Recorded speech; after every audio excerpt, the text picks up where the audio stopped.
Salam Waalaikumsalam Prazan. Rampiaza. Ya, teman-teman, jumpa lagi dengan kami di channel YouTube Bumi Narveda. Kali ini saya bersama Kang Deddy Misbah, ya Kang. Ya. Salah satu Dan saya bersama Teh Rina. Ya. Ya memang saat ini kita lagi bersama, Kang. Betul, betul. Kang Deddy Misbah ini salah satu senior di perguruan Lantera Delemurian Meditation. Nah, beliau ini sering mencatat catatan tentang diskusi ya, ketika kita waktu itu ada suatu kesempatan berdiskusi langsung dengan Kang Diki atau Gala Zentra ya, yang biasa kami sebut beliau dengan Gala Zentra. Itu macam-macam ya Kang kita diskusinya. Macam-macam materinya. Ya, terus ya Kang Deddy inilah yang bisa mencatat, karena kalau saya itu Kang suka lemot Kang. Kebetulan DNA saya si penulis cepat. Nah itu, jadi kita beda-beda keunikannya nih Kang. Betul, saling melengkapi. Ya, untuk kali ini kita mau diskusi nih Kang. Tentang apa nih? Tentang energi tubuh kita, mengenali energi tubuh kita. Iya. Gitu.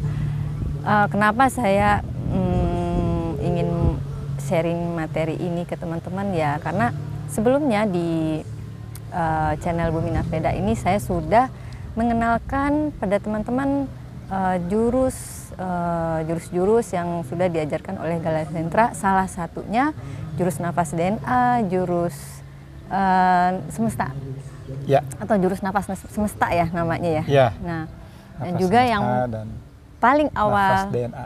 Ya, yang paling awal pertama kali saya sharing itu 3 teknik dasar olah nafas Lantera, yaitu nafas perut, diafragma, dan dada. Ya. Nah, dari semua itu saya ingin juga berbagi juga ke teman-teman tahapan yang selanjutnya setelah kita latihan itu, apalagi yang harus kita latih ini. Nah, sekarang nih kita ini kan latihan ini Gala Zentra melatih kita ini sebenarnya kan untuk move in ya, mengenali semesta di dalam tubuh kita ini sebenarnya. Iya. Gitu. Jadi bisa nggak Kang Deddy menambah lagi nih penjelasan lebih, mungkin dari hasil catatan Akang, diskusi secara langsung dengan Gala Zentra. Jadi gini, Terina, bahwa semesta raya ini diistilahkan kan dengan makrokosmos. Iya. Kemudian semesta diri kita diistilahkan dengan mikrokosmos, dan keduanya sangat terkait dengan erat karena kita sebagai manusia tidak mungkin hidup terlepas dari makrokosmos, itu tidak mungkin dan tidak akan bisa. Kemudian kalau kita telaah lagi yang ada di jasad atau di diri kita, itu katakanlah seperti ini ya, seperti pohon. Iya. Dia terdiri dari dahan, kemudian dahan itu terdiri dari molekul, molekul itu terdiri dari atom itu terdiri dari proton, neutron, elektron. Elektron misalkan dipecah lagi dia menjadi quark, dipecah lagi menjadi forsa, pecah lagi jadi pembawa forsa, dan ujungnya di energi. Jadi yang makrokosmos yang maha besar itu berawal dari sang maha energi dan berujungnya di energi yang sangat kecil sekali. Memang dikenal dengan istilah rumus energi ya, E sama dengan mc kuadrat. Tapi pendefinisian energi itu sendiri sampai saat ini belum ada. Artinya si energi, bahkan kalau misalkan kita melihat sang maha energi itu undefined. Nah, bagaimana caranya supaya kita sebagai mikrokosmos, sebagai semesta diri kita mengenal energi yang ada di diri kita, yaitu dimulai dengan mengenal ada apa saja energi yang di tubuh ini. Oh, berarti energi itu ternyata banyak ya? Ada beberapa jenis atau ada beberapa macam. Kalau pada umumnya kan sebagaimana di perangkat, misalkan di handphone atau di jam tangan atau di apapun lah, itu Ada 3 kan, ada sumber energi, kemudian ada program, dan nanti ada wujudnya, ada jasadnya. Nah, kalau di tubuh manusia, tentu saja itu terdiri dari yang pertama adalah sumber energi tubuh. Karena tidak mungkin semuanya hidup, tidak mungkin bergerak, bernafas, dan seterusnya kalau tidak ada sumber energinya. Kemudian yang kedua, ada yang dikenal dengan energi pikiran atau program jiwa. Itu yang memprogram mata harus seperti apa, rambut, tumbuh, gigi, kulit, dan seterusnya. Semua sel, sistem, organ sistem di tubuh. Yang ketiga, ada yang disebut dengan energi sel. Nah, ini energi sel ini yang nanti akan masuk ke bahasan kajian kita lebih lanjut. Karena di sel itu kan ada banyak bagiannya, ada inti sel, ribosom, lisosom, dan ada satu bagian yang namanya mitokondria sebagai penghasil energi bagi sel dan bagi tubuh secara keseluruhan. Jadi fungsi dari energi sel dari mitokondria ini adalah sebagai energi cadangan. Contohnya kita berlari mengelilingi Senayan misalkan, atau Gasibu kalau di Bandung, 20 keliling, kemudian sampai putaran ke-20 itu kan biasanya capek ya. Iya. Capek lah gitu. Kita kehabisan tenaga. Nah, ketika istirahat tanpa makan dan minum, energi itu secara alami akan muncul. Nah, energi itu berawal atau bermula dari mitokondria itu, karena dia berfungsi untuk membackup sebagai cadangan. Kemudian energi yang selanjutnya yang ada di luar tubuh itu energi gelombang elektromagnetik tubuh atau disebut aura, atau macam-macam sih istilahnya, di mana fungsinya sama seperti planet bumi yang dia punya atmosfer. Jadi sebagai filter dari benda-benda asing supaya tidak langsung masuk ke tubuh, di filternya oleh si aura atau tenaga metafisika atau gelombang elektromagnetik tubuh. Gambaran awalnya seperti itu, Teh. Iya. Jadi ya selama ini Gala Zentra mengajarkan kita untuk mengolah energi sel kita itu ya, Kang ya? Betul. Yang pertama kali diperkenalkan adalah pengolahan energi sel. Dalam arti kata lain, kita diharuskan untuk move in dulu, karena sel kan ada di dalam ya, energi selnya itu ada di banyak sekali. Betul. Si selnya aja triliunan, apalagi mitokondrianya itu sangat banyak sekali. Jadi kita move in terus, mencoba merasakan energi yang ada di dalam itu. Ketika sudah mulai terasa, di mana terasa itu adalah kita coba konsentrasi, jadi pikiran dengan perasaan disatukan. Merasakan munculnya energi. Nah, setelah muncul itu akan menjadi pondasi. Menjadi pondasi awal seperti di bangunan, atau kalau di tower tuh dia yang jadi bawah sekali, karena setinggi apapun tower atau menara, sehebat apapun daya pancar dan daya terimanya, kalau pondasinya itu jelek akan mudah tumbang. Iya. Setelah itu bisa dikuasai, basicnya itu merasakan energi sel, baru melangkah ke yang berikutnya, mencoba mempelajari sekaligus menguatkan dan memanfaatkan energi yang berada di luar tubuh. Kalau untuk ini kita berbicara prakteknya nih, Kang, simulasinya. Jadi itu bisa dikaitkan dengan move in yang selama ini dikaji bukan hanya dalam kerangka berpikir atau analisa penelaahan, tapi itu bisa dilakukan dalam keseharian, bisa dipraktekkan. Contohnya dengan nafas dada. Nafas dada itu teknisnya tarik nafas dari hidung, dada dikembangkan, tahan, kemudian nanti perlahan-lahan buang nafas dari mulut, dadanya dikempiskan. Nah, kenapa saya memisalkan move in itu dengan nafas dada? Karena seperti tadi yang kita bahas, bahwa energi sel ini betul-betul kan berada di dalam tubuh. Di dalam tubuh yang dia dihasilkan dari mitokondria. Jadi begitu kita mencoba merasakan energi yang ada di dalam tubuh, kita coba rasakan dulu melalui oksigen yang ada di luar tubuh, dihirup melalui hidung, kemudian dia ke paru-paru, akhirnya menyebar ke seluruh sel di tubuh. Nah, tapi nafas dada itu fokusnya di dada. Dengan berulang-ulang tadi melakukan yang saya contohkan nafas dada itu akan terfokus dan terasa si hawa panasnya itu di dada. Ya, di titik ini ya? Ya, jadi indikatornya itu adalah hawa panas terasa di sekitar dada. Atau hawa hangat ya? Kalau baru-baru pemula biasanya betul. Hangat. Ya, hangat atau nanti derajat panasnya sedikit demi sedikit akan meningkat. Betul. Nah, setelah si move in atau nafas dada atau energi sel yang sebagai pondasi ini terasa menguat dan semakin menguat, tentunya ini harus dilakukan setiap hari. Maka yang selanjutnya yang move on, energi aura yang ada di luar ini itu bisa kita rasakan si energinya itu dengan lebih mudah. Jadi teknis untuk merasakan energi yang di luar ini kan sebetulnya sangat sederhana. Misalkan mengangkat telapak tangan seperti ini, kemudian nanti bisa didekatkan, perlahan-lahan didekatkan, dan nanti akan ada semacam energi yang saling tolak-menolak.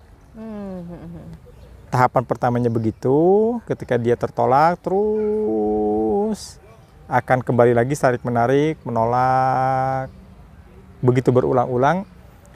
Kemudian tahapan selanjutnya terkadang si tangan itu mulai geraknya itu bukan hanya ke satu arah. Bisa dia berputar atau ke gerakan yang lain. Dengan catatan ininya itu tetap dalam kontrol kita.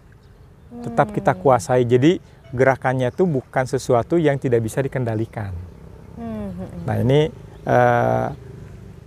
tips atau teknis untuk merasakan energi tubuh yang berada di luar.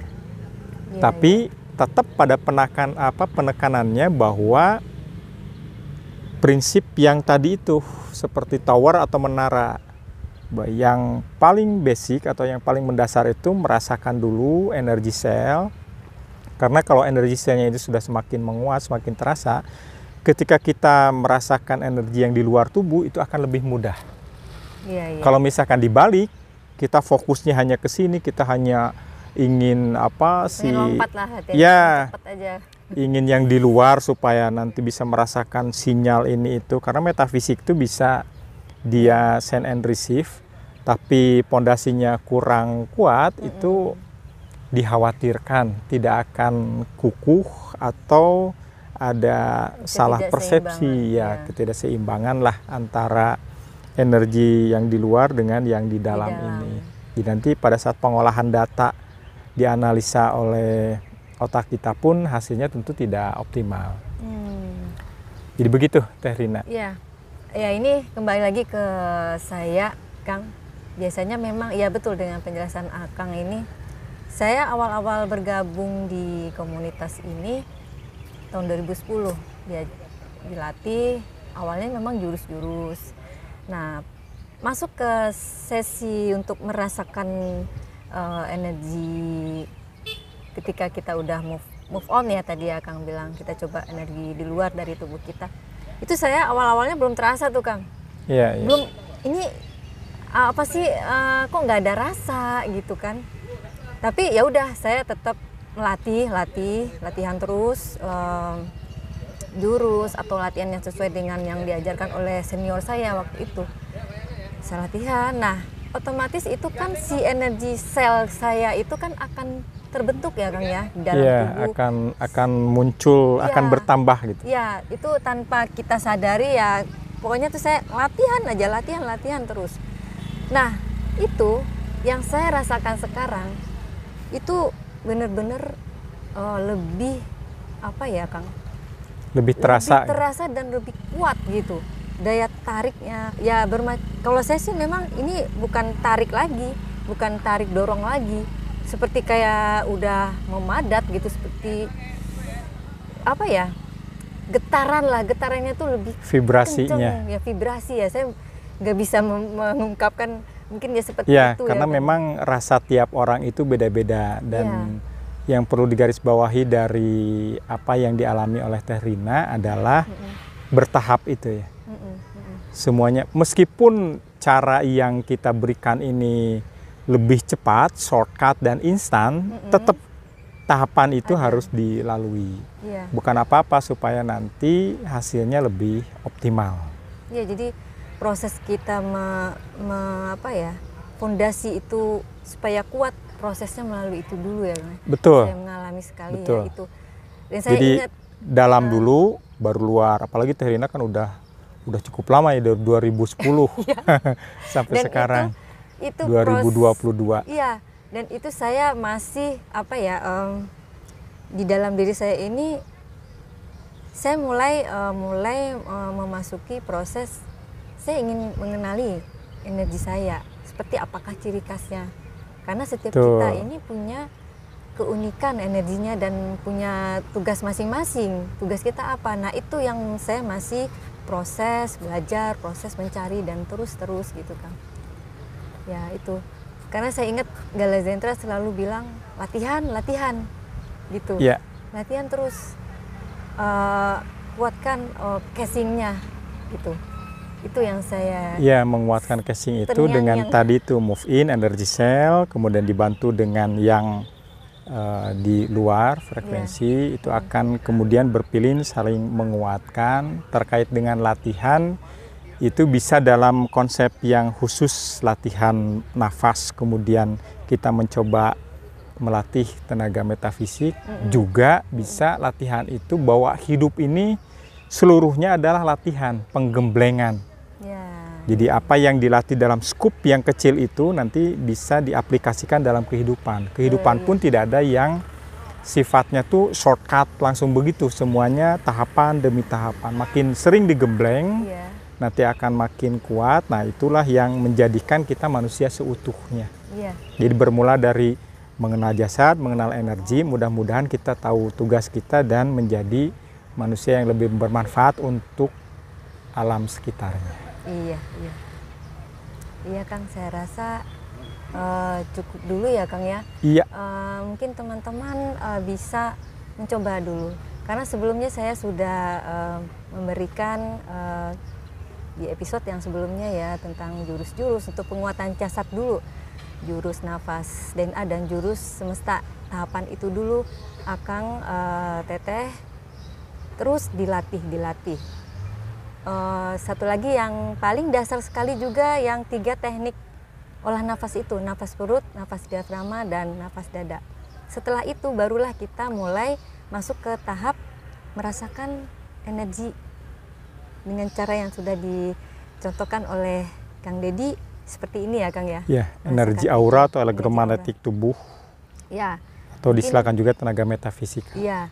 Nanti coba Akang dan Teteh praktekkan di tempat masing-masing atau dengan teman-teman, berkumpul dengan teman-teman latihan, coba latih seperti ini. Tapi syaratnya yang tadi itu, kuatkan dulu jasadnya. Ya, saya dan Kang Dedi juga, kita juga sama-sama terus berlatih ya Kang. Ini energi ini pasti akan terus berkembang ya Kang. Semesta tubuh kita ini kan terus bergerak dan terus berkembang. Nah, itulah yang harus kita olah terus ya Kang ya. Betul. Setidaknya mudah-mudahan menjadi lebih sehat. Ya. Lebihnya bisa memberikan manfaat. Ya, manfaat untuk orang lain dan semesta. Ya, betul. Oke, kita akhiri dulu karena ini kita sudah mulai mau kegiatan terapi Baksos. Ya. Kami izin pamit dulu. Semoga teman-teman mendapatkan manfaatnya ya. Hasil diskusi kami ini. Assalamualaikum. Waalaikumsalam. Sampraza. Prampiaza.